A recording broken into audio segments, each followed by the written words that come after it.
First Contact's Price. The day Earth learned it wasn't alone started with a whisper.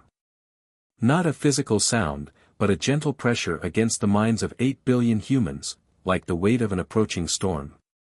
Dr. Sarah Chen stood at her neurological research station in Beijing, watching as global brain activity monitors lit up in perfect synchronization. "Something's trying to get in," she whispered, her fingers flying across holographic displays. Across the facility, her colleagues clutched their heads, some stumbling, others freezing in place. But Sarah felt only a mild pressure, like a headache that couldn't quite form. In orbit, the Meridian ship hung like a crystalline snowflake, its surface refracting sunlight in impossible patterns. Admiral James Thorne watched it from the bridge of the UES Defender, humanity's first deep space warship. His crew reported similar sensations, a presence trying to seep into their thoughts. "Full shields," he ordered, though something told him conventional defenses would mean nothing against this threat. "And get me anyone still thinking clearly at command." The Meridians hadn't bothered with traditional first contact protocols. Why should they? In 10,000 years of expansion, no species had ever resisted their mental dominion. Their telepathic abilities had evolved beyond mere communication into total control. Civilizations fell without a single shot fired, entire species becoming willing servants with just a thought.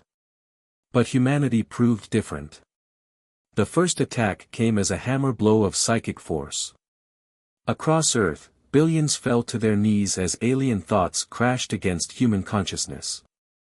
Yet instead of submission, the Meridians encountered something unprecedented: resistance.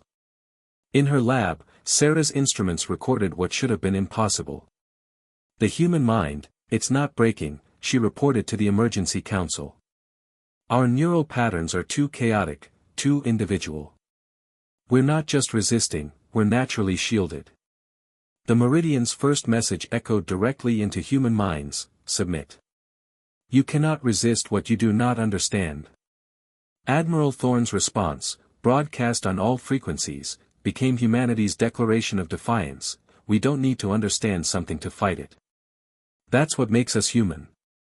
The initial assault lasted 23 hours. When it ended, humanity remained unbroken, but changed. Millions reported heightened sensitivity to others' emotions. Children born in those hours exhibited startling telepathic abilities. The Meridians had inadvertently awakened something dormant in human consciousness. In the aftermath, Sarah's research revealed the truth: human brains operated on principles that defied Meridian control. Where other species' thoughts flowed in predictable patterns, human consciousness existed in a state of controlled chaos. Our emotions, our creativity, our very irrationality served as a natural defense.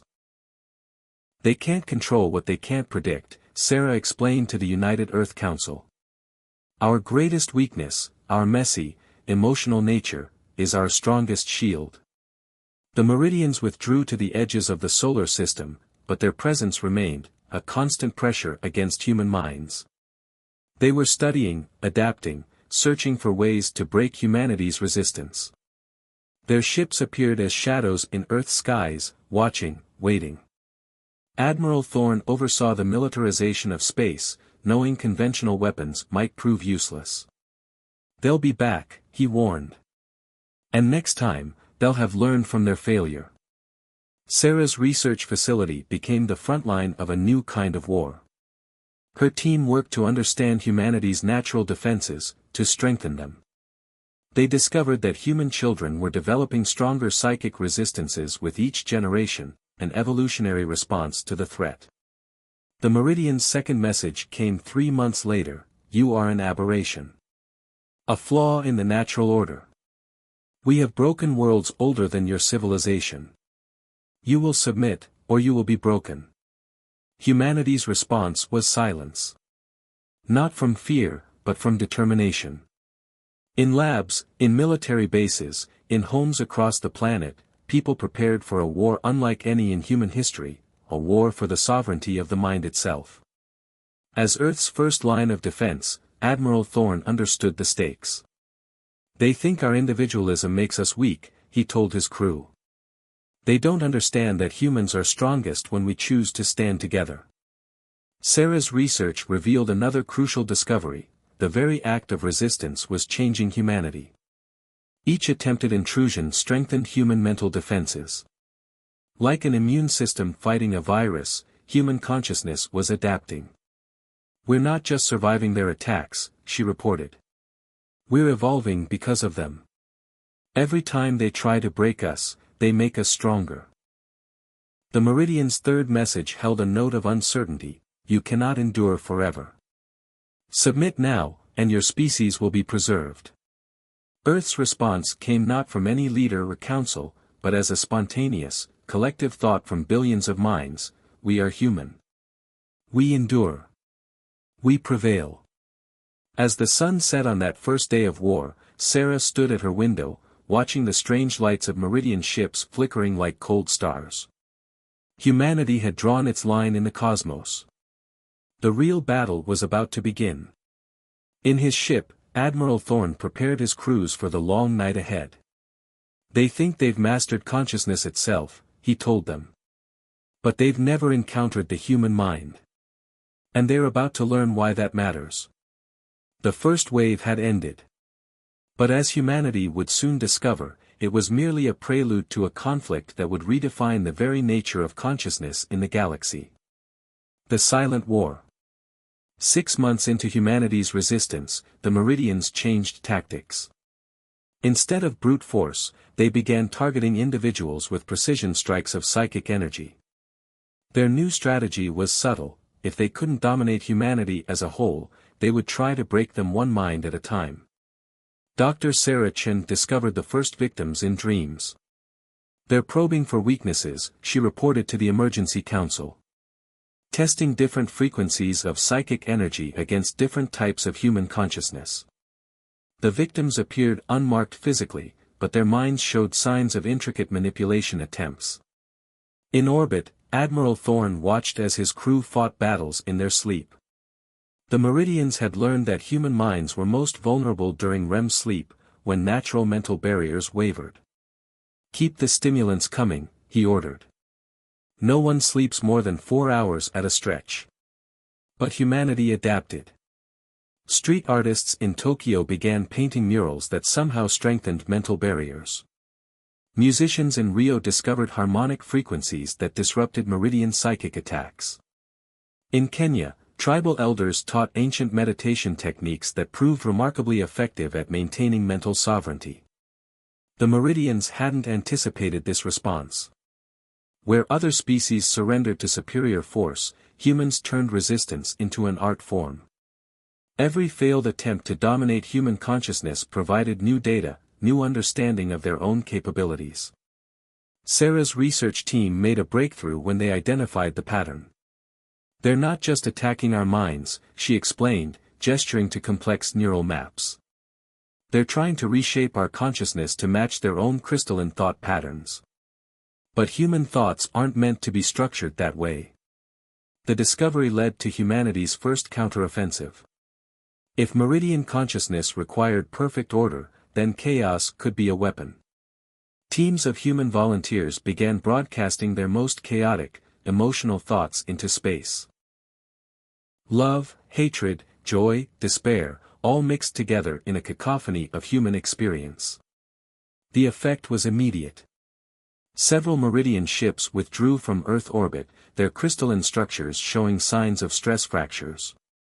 For the first time, humanity glimpsed a weakness in their seemingly invincible enemy. Admiral Thorne seized the opportunity. "Launch the Chaos Protocol," he ordered. Across Earth's orbital defense network, specially designed transmitters began broadcasting human emotional states directly at the Meridian fleet. The aliens' response was unprecedented: they retreated. But victory came with a price. The constant mental warfare began to take its toll on Earth's population. Children were born with increasingly powerful psychic abilities, but also with the burden of feeling the entire species' emotional struggle. Schools had to be redesigned to include psychic shielding. Families developed new ways to maintain privacy in a world where thoughts could become weapons. Sarah found herself working with a new generation of humans who had never known a world without the constant pressure of Meridian presence. They're different, she noted in her research logs. Their brains have adapted to maintain individuality under constant assault. They're not just resisting, they're evolving. The Meridian's response was to target Earth's emotional centers, places of great joy or sorrow. Hospitals, wedding venues, funeral homes, anywhere human emotions ran strong. They believed that by disrupting these emotional nexus points, they could weaken humanity's chaotic mental defense. But again, humanity surprised them. Communities formed emotional support networks. People learned to share their mental burdens, to strengthen each other's resistance. What the Meridians intended as an attack became a catalyst for human unity. Admiral Thorne watched from his command center as new patterns emerged in the conflict. They still don't understand, he told his staff. Every attack makes us stronger. Every probe teaches us more about ourselves. They're not breaking us, they're forging us. Sarah's latest research revealed something extraordinary. The constant mental pressure was accelerating human cognitive evolution. We're seeing changes that should take thousands of generations happening in decades, she reported. The human mind is adapting at an unprecedented rate.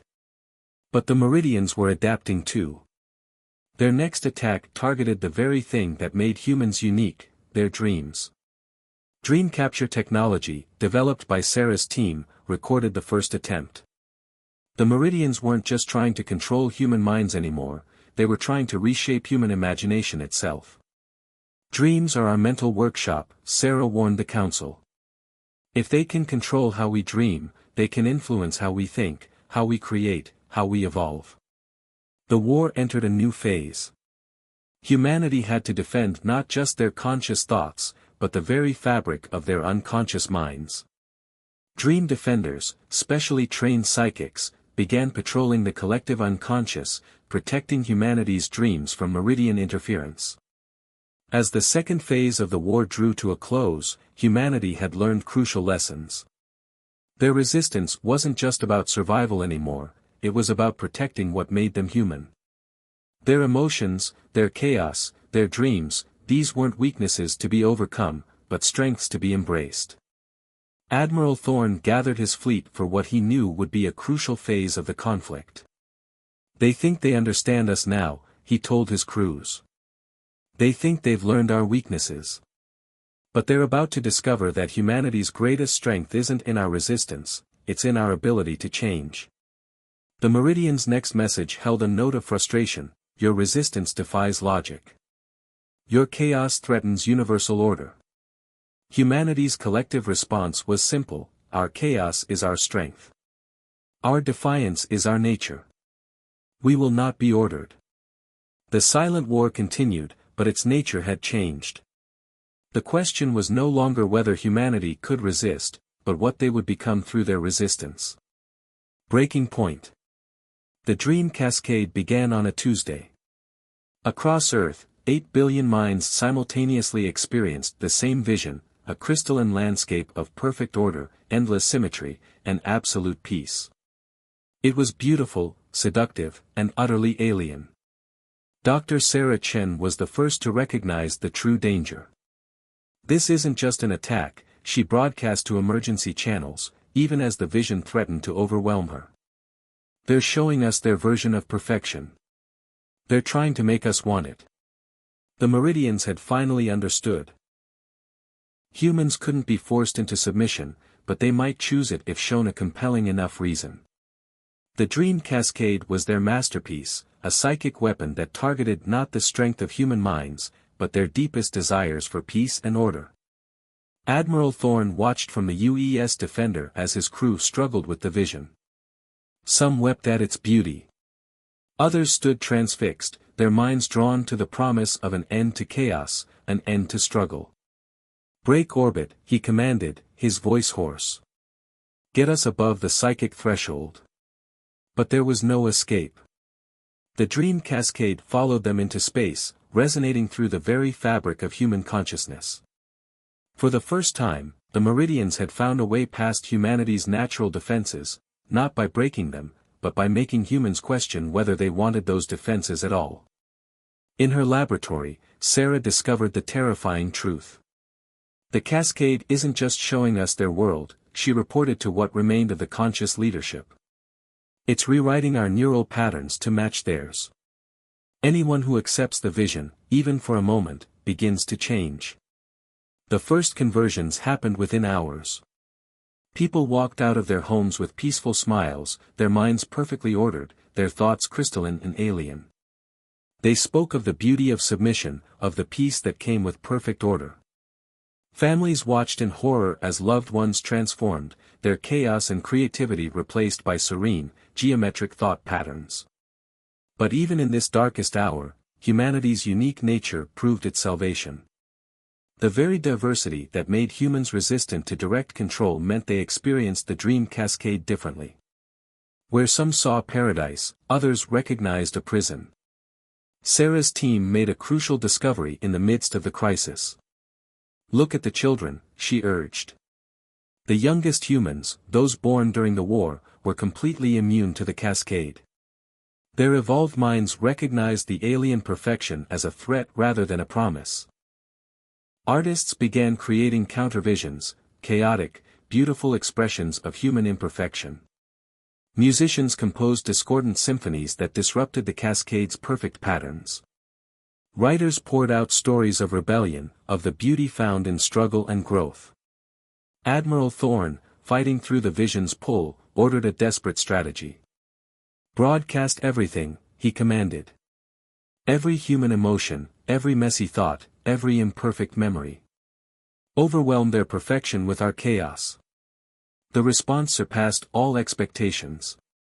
Billions of human minds, even those tempted by the cascade, began sharing their most personal moments, first kisses, bitter failures, triumphant victories, crushing losses. The collective weight of human experience crashed against the Meridian's perfect vision like waves against crystal. And the crystal began to crack. Sarah witnessed the moment the tide turned. The dream cascade, designed to impose order, instead became a conduit for human chaos. Through it, humanity's collective consciousness flowed back toward the Meridians, carrying with it all the disorder and emotion they had sought to suppress. The effect on the Meridians was catastrophic. Their crystalline ships began to vibrate with discordant energies. Their perfect patterns shifted and warped under the assault of 8 billion lifetimes of messy, beautiful human experience. They made a fundamental mistake, Sarah realized. They thought showing us perfection would make us surrender. They didn't understand that humans don't want perfection, we want the freedom to be imperfect. The cascade faltered, its promise of perfect order drowning in an ocean of human emotion. Those who had converted began to wake, their minds forever changed but ultimately still human. The Meridians' greatest weapon had become their greatest vulnerability. Admiral Thorne watched from his bridge as the first Meridian ships began to shatter, their crystal structures unable to contain the chaos they had unwittingly channeled. They wanted to share their vision of perfection, he observed. Instead, they experienced the perfect imperfection of humanity.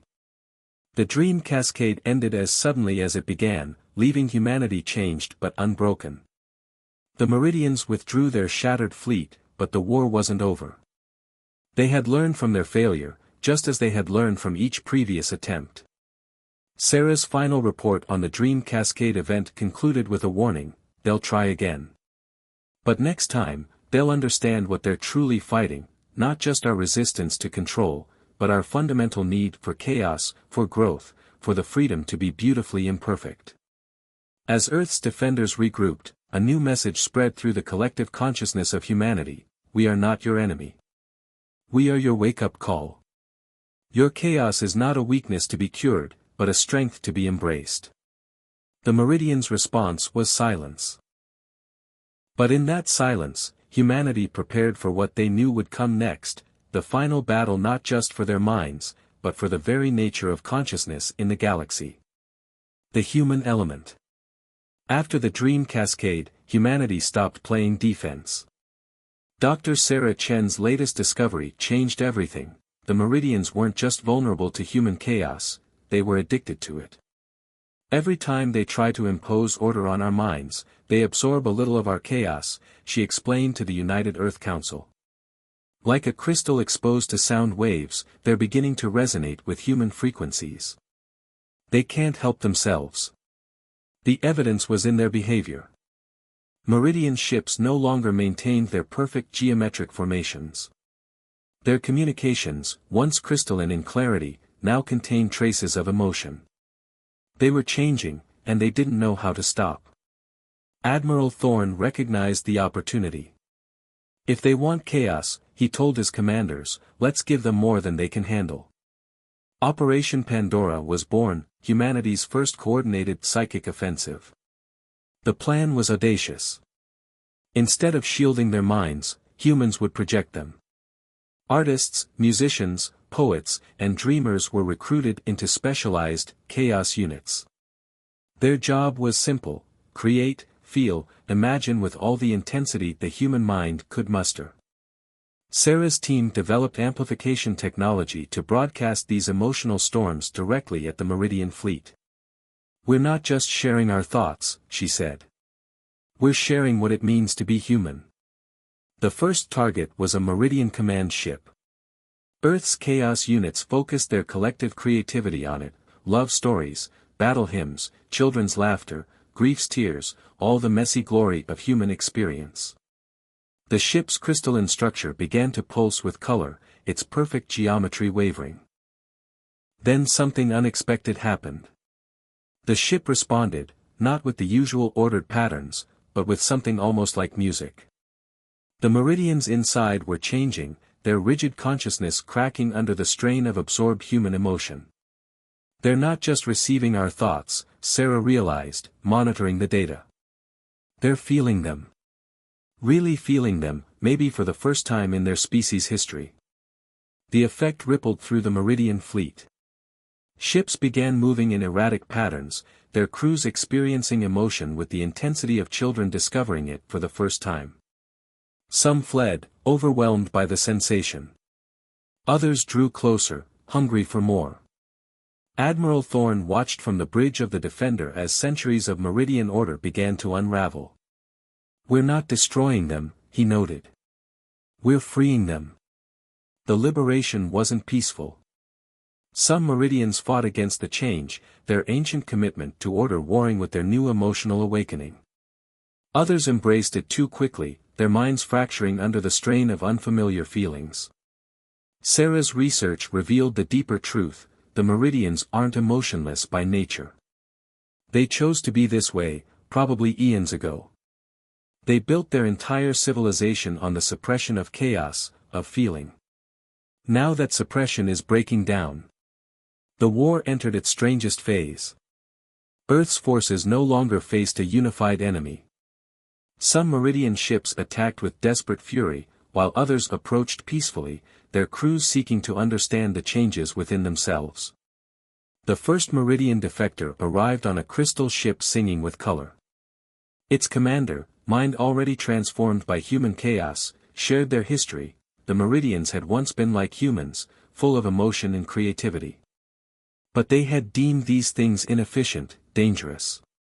They had engineered their own evolution toward perfect order. You haven't just resisted us, the commander told Sarah through a newly developed emotional telepathic link. You've reminded us of what we lost. But the old guard of the Meridian fleet wouldn't surrender their order without a fight.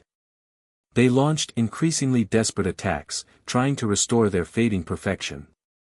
Each attempt only exposed more of their ships to the infectious nature of human consciousness. Admiral Thorne compared it to a dam breaking. Once the first crack appears, the pressure of all that contained emotion does the rest. The chaos units worked tirelessly, projecting the full spectrum of human experience. They shared everything: triumph and failure, love and loss, the simple joy of a sunny day, the complex pain of growing up. Each broadcast carried not just thoughts or memories, but the raw, vital essence of what it meant to be human. Sarah documented the transformation spreading through the Meridian fleet. Ships changing color with their crew's moods, geometric patterns dissolving into organic swirls, crystalline surfaces flowing like liquid glass. The Meridians were remembering how to feel. A new kind of communication emerged between the species. No longer the cold exchange of ordered thoughts, but a rich tapestry of shared experiences. Meridians who embraced the change began teaching their people's ancient history, before the Great Ordering, while humans shared their techniques for managing emotion without suppressing it. We're not just winning a war, Sarah realized. We're healing a species. But the final confrontation still loomed. The Meridian Supreme Command, hidden in their fortress ships at the edge of the solar system, prepared their last, desperate gambit to restore order. They would rather destroy their own species than let it descend into chaos. Admiral Thorne gathered Earth's forces, ships and chaos units alike, for the battle to come. They thought their perfect order made them unstoppable, he told his crews. Instead, it made them brittle. When they finally shatter, we need to be ready to help them rebuild. As both fleets prepared for the final engagement, a message spread through human and transformed Meridian minds alike: the greatest strength isn't in perfect order or pure chaos, but in learning to dance between the two. The stage was set for a battle that would determine not just the fate of humanity, but the future of consciousness itself in the galaxy. Tomorrow's promise. The final battle began not with weapons, but with a song. A child's lullaby, broadcast from Earth, carrying with it the weight of countless human generations. It spread through space, touching both human and Meridian minds, a simple melody of hope and healing. The Meridian Supreme Command's fortress ships loomed at the edge of the solar system, their crystalline surfaces still perfect, untouched by the chaos transforming the rest of their fleet. Inside, the last guardians of pure order prepared their ultimate weapon, the nullifier, designed to purge all emotion from spacetime itself. Dr. Sarah Chen recognized the threat immediately. If they succeed, they won't just eliminate emotion, she warned. They'll erase everything that makes consciousness meaningful. The universe will become a perfect, empty crystal. Admiral Thorne positioned Earth's fleet between the fortress ships and their target. Alongside human vessels flew the transformed Meridian ships, their surfaces swirling with colors that reflected their crew's newfound emotions. Former enemies, now united against the death of feeling itself. The Meridian Supreme Commander's message echoed through all minds: order must be preserved. The corruption of chaos must be purged. We will save the universe from itself. Humanity's response came not from any leader, but from billions of minds joining in that simple lullaby. The transformed Meridians added their own harmonies, crystalline tones merging with human voices in an impossible chorus. The nullifier activated, sending waves of anti-emotion energy rippling through space. But instead of finding minds weakened by chaos, it encountered something unprecedented: human and Meridian consciousness working in perfect harmony, neither ordered nor chaotic, but transcendent. Sarah's instruments recorded what happened next. The nullifier's energy isn't destroying emotion, she reported, wonder in her voice. It's being transformed. Humanity's chaos and Meridian order are combining into something entirely new. The fortress ships began to change. Their perfect surfaces fractured, not in destruction but in rebirth. Colors bloomed across their crystalline faces, emotion seeping into order, chaos dancing with symmetry. The Supreme Command fought against the transformation, but they had forgotten a crucial truth: suppressed feelings don't vanish, they wait. Admiral Thorne watched as centuries of locked-away Meridian emotion broke free. Stand ready, he ordered his fleet. They're going to need help navigating this. The combined human Meridian chorus grew stronger. The lullaby became a bridge, helping the last holdouts of pure order remember how to feel without fear. Some resisted to the end, their crystals shattering as they refused to change. But most began to remember: the joy they had sacrificed, the love they had locked away, the wonder they had deemed inefficient. The nullifier's energy, transformed by the chorus, rippled back through the galaxy. Where it touched other worlds, other species, it carried with it a message: order and chaos need not be enemies. The truest strength lies in their dance. In the aftermath, Sarah documented the changes. The Meridians didn't simply revert to their ancient emotional state, they evolved into something new. Their crystalline nature remained but became fluid, responsive to feeling. Their great cities, once monuments to perfect geometry, now shifted and flowed with the collective emotions of their inhabitants. Humanity too was transformed. The psychic abilities awakened by the war didn't fade but refined themselves.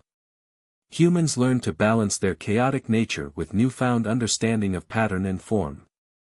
Children born after the war instinctively understood both order and chaos as tools rather than opponents.